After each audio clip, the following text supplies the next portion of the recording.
Assalamualaikum teman-teman Akhidi. Bagaimana kabarnya hari ini? Semoga teman-teman tetap dalam keadaan sehat walafiat, terhindar dari segala penyakit dan virus yang ada di dunia ini. Baik teman-teman, pada kesempatan kali ini kita akan membahas tentang pertumbuhan hewan ya teman-teman. Nah, yang pertama di sini Mas Arif akan menjelaskan tentang pertumbuhan ayam. Nah, Mas Arif sebelum itu mau bertanya dulu.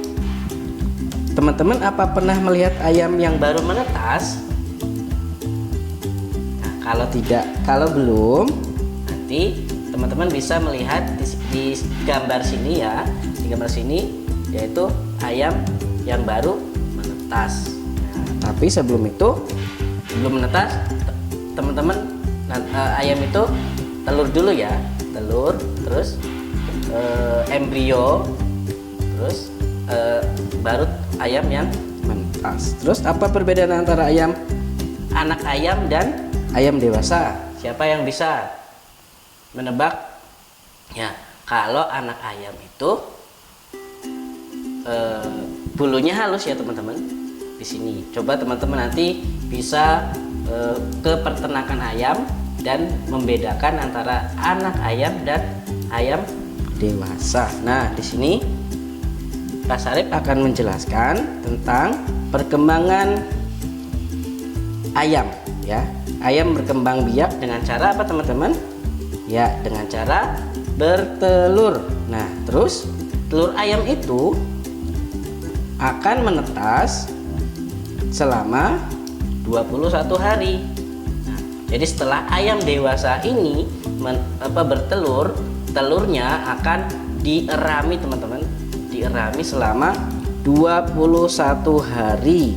Nah, terus telur menetas menjadi anak ayam. Tapi sebelum menjadi anak ayam, jadi embrio terlebih dahulu. Nah, sebelum menjadi embrio biasanya kalau yang ayam petelur itu, nah teman-teman biasanya di sini suka makan telur yang belum menjadi embrio. Nah, baru setelah menjadi embrio selama proses 21 hari itu anak ayam baru menetas. Nah, anak ayam ini bulunya halus teman-teman dan ukurannya lebih kecil daripada induk ayamnya.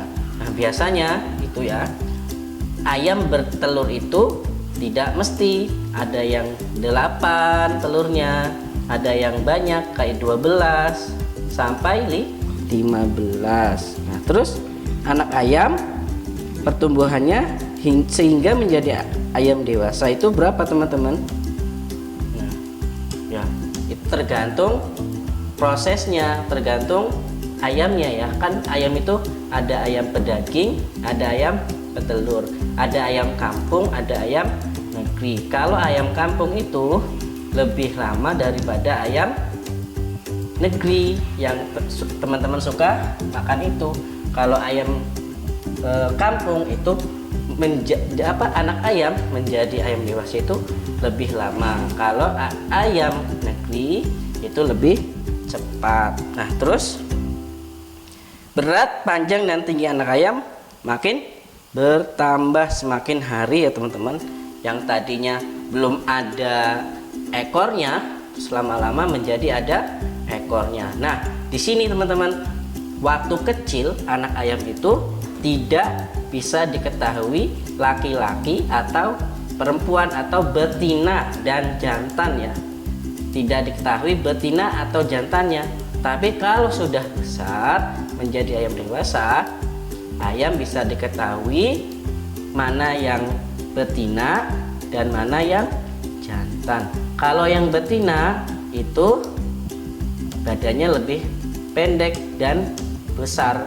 Kalau yang jantan lebih tinggi dan biasanya berkokok setiap subuh ya, untuk membangunkan manusia atau membangunkan kita semua teman-teman.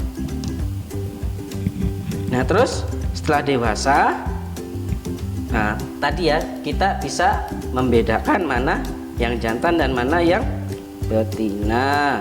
Ayam betina berjengger kecil. Jenggernya mana teman-teman? Nih, jenggernya di sini. Ya, di sini. Kalau yang jantan jenggernya besar. Nah, terus kalau yang betina bulu ekornya tidak panjang, pendek. Ekornya pendek yang betina itu.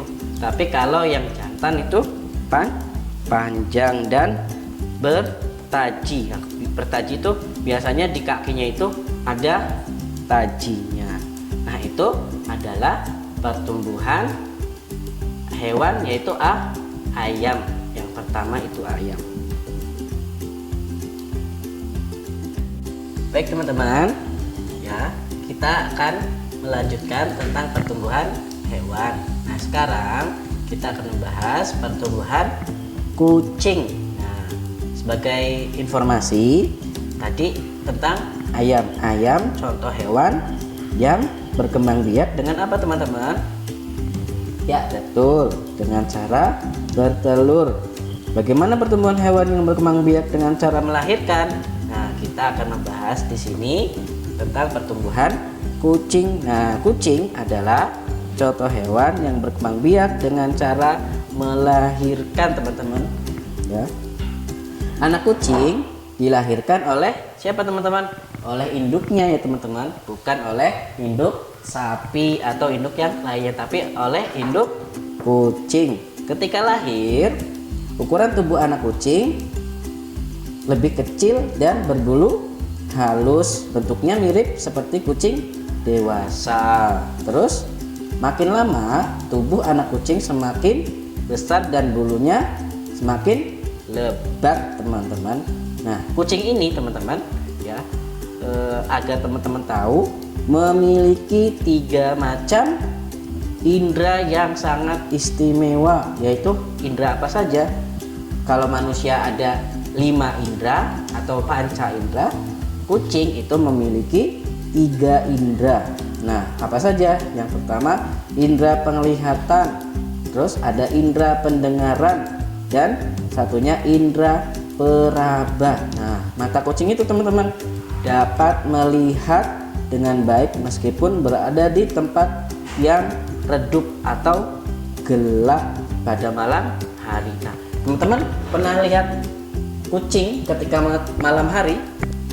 Nah, kalau teman-teman pernah melihat warna kucing itu kalau malam hari gelap itu akan bersinar. Ada yang warna biru, ada yang warna hijau, dan sebagainya. Itu adalah keistimewaan dari kucing tentang indera penglihatannya, teman-teman.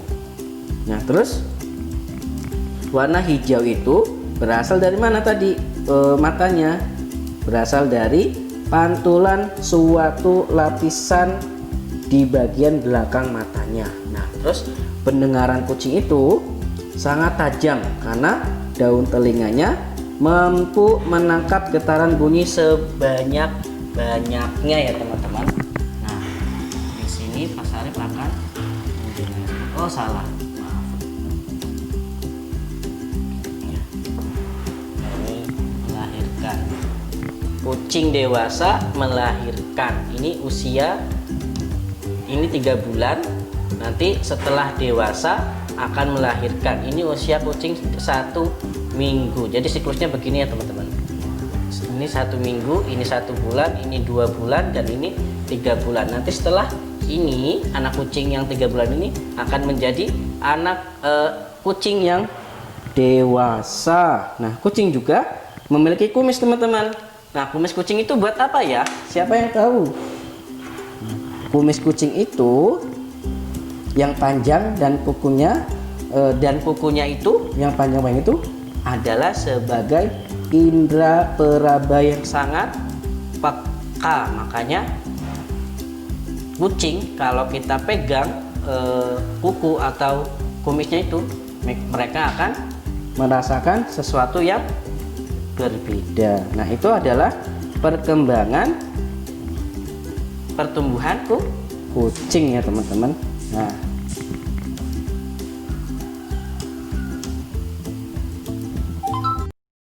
Nah, teman-teman, yang ketiga adalah tentang pertumbuhan ikan, informasi tentang pertumbuhan dan perkembangan ikan ya teman-teman. Teman-teman bisa membaca di halaman 147.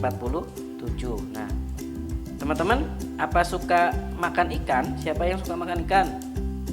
Pasti teman-teman sangat suka makan ikan, karena ikan itu banyak mengandung protein ya teman-teman. Nah, ikan itu ada yang hidup di air tawar, ada yang hidup di air payau, dan ada yang hidup di air asin atau di laut ya teman-teman. Nah, ini banyak sekali jenis ikan yang hidup di tiga macam air tadi ya teman-teman. Ada yang ikan yang bisa dimakan, dan ada juga yang tidak bisa dimakan, yaitu ikan hias. Nah, terus di rumah teman-teman apa ada akuarium? Siapa yang punya akuarium di rumah? Kalau tidak punya, tidak apa-apa. Nah, jenis ikan apa yang bisa dipelihara di dalam akuarium teman-teman? Ada ikan emas, ada ikan lohan, dan ada ikan yang lainnya. Selain ikan, masih ada hewan yang hidup di dalam air. Misalnya apa teman-teman? Ada udang, kecebong, terus ada juga jentik, kura-kura, terus apa lagi? Buaya, kuda nil, dan sebagainya. Nah, berdasarkan airnya, jadi tadi Pak Sep sudah menjelaskan ya, ikan itu hidup di 3 air yang berbeda. Ada air tawar, air payau, dan air laut. Nah, ini yang pertama, ikan yang hidup di air tawar. Nah, air tawar adalah air yang ada di daratan ya teman-teman. Maksudnya jauh dari laut. Nah, terus rasanya juga segar, tidak ada rasanya. Rasanya itu segar, tidak asin, tidak manis ya. Rasanya yaitu hambar. Hewan air tawar dapat hidup di sungai, danau, atau kolam. Banyak jenis ikan yang hidup di air tawar ini, misalnya ikan mujair, ikan emas, gurami, ikan gabus, dan ikan lele. Terus ada juga yang hidup di air payau. Nah, air payau itu apa teman-teman? Air payau adalah air campuran dari air laut dan air darat. Nah, air payau ini ada di muara sungai. Jadi perbatasan antara laut dan darat itu ya. Nah, terus contoh hewan yang hidup di air payau adalah ikan tawes, bandeng, dan kerang. Untuk memelihara hewan-hewan itu, manusia membuat tambak-tambak di dekat pantai yang berisi campuran air tawar dan air laut. Terus rasanya apa ya kalau air payau itu? Rasanya agak asin sedikit. Terus yang ketiga itu ada ikan yang hidup di air laut. Nah, di sini ada banyak jenis ikan yang hidup di air laut. Beratus-ratus jenis ikan atau bahkan beribu-ribu jenis ikan hias ada di laut. Ada juga ikan laut yang bisa dimakan. Ikan di laut juga bisa dimakan atau dikonsumsi. Contoh ikan yang bisa hidup di laut adalah apa teman-teman? Ada ikan tuna, ikan cakalang, dan ikan teri. Ikan laut bisa ditangkap oleh para nelayan. Hasil tangkapan nelayan yang sangat banyak digunakan untuk membuat ikan asin teman-teman. Ikan laut apa yang bisa dibuat ikan asin? Yo, teman-teman tahu? PR ya, buat PR ya. Nanti teman-teman bisa menjawabnya. Terus ada juga hewan laut yang berukuran sangat besar. Misalnya apa teman-teman? Ada ikan paus. Terus ada apa lagi? Ikan hiu, ada lumba-lumba, dan sebagainya. Sama dengan kehidupan di darat, di laut juga ada hewan yang buas. Misalnya ikan apa teman-teman? Ikan hiu. Nah, ikan hiu ini adalah hewan pemakan daging. Ikan hiu sangat rakus dan ganas ya, teman-teman. Jadi kalau bertemu dengan ikan hiu, teman-teman harus hati-hati. Ikan hiu itu dapat makan apa saja yang ada di dekatnya, walaupun penglihatannya kurang baik, tapi penciuman ikan hiu sangat tajam. Nah, ikan hiu dapat mencium bau darah dari jarak berpuluh-puluh kilometer, teman-teman. Nah, itu adalah pertumbuhan ikan. Teman-teman tahu pertumbuhan ikan itu awalnya dari mana? Bertelur atau melahirkan, teman-teman? Ya, kalau ikan itu bertelur, tetapi ada juga ikan yang melahirkan atau mamalia. Contohnya apa yang melahirkan, teman-teman? Ada lumba-lumba dan ada paus. Selain ikan-ikan tadi, ada juga ubur-ubur, terus apa lagi? Gurita, ada kura-kura juga yang hidup di laut.